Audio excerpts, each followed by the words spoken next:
Welcome to puppy kitchen. ஹெல்த்தியாக ஒரு protein உருண்டை எப்படி பண்ணுறதுன்ட்டு பார்க்கலாம். இதுக்கு பொட்டுக்கடலை நல்லா சூடு வர வரைக்கும் வறுத்து எடுத்துகிட்டு ஒரு பிளேட்டில் தனியாக கொட்டி வச்சுக்கோங்க.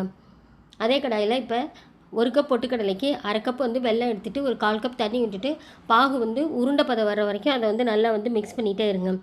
பாகு உருண்டை பதம் எப்படி தெரிஞ்சுக்கிறதுனா, ஒரு தண்ணி கொஞ்சோண்டு ஒரு பிளேட்டில் தண்ணி விட்டுட்டு அதை எடுத்து ஒரு ட்ராப் விட்டுட்டு நல்லா கையில் உருட்டி பார்த்திங்கன்னா நல்லா உருண்டு வந்துச்சுன்னா பாகு ரெடி.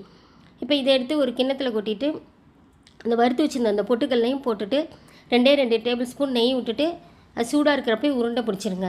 இப்போ சூப்பரான ஹெல்த்தியான பொட்டுக்கடலை உருண்டை ரெடி. இது சின்னவங்கலேருந்து பெரியவங்க வரைக்கும் சாப்பிட்லாம். கிட்ஸுங்களுக்குலாம் இது ரொம்ப நல்லது. சில குழந்தைங்க எவ்வளோ சாப்பிட்டாலும் வெயிட் போட மாட்டாங்க. இந்த பொட்டுக்கடலை உருண்டை அடிக்கடி நம்ம செஞ்சு கொடுக்கலாம். இது ஸ்கூல் ஸ்நாக்ஸ் பாக்ஸுக்கும் இந்த மாதிரி நம்ம செஞ்சு கொடுக்கலாம். இந்த மாதிரி செஞ்சு பார்த்துட்டு உங்களோட கமெண்ட்ஸை மறக்காமல் சொல்லுங்கள். பப்பி கிச்சனை சப்ஸ்கிரைப் பண்ணுங்கள். தேங்க்யூ.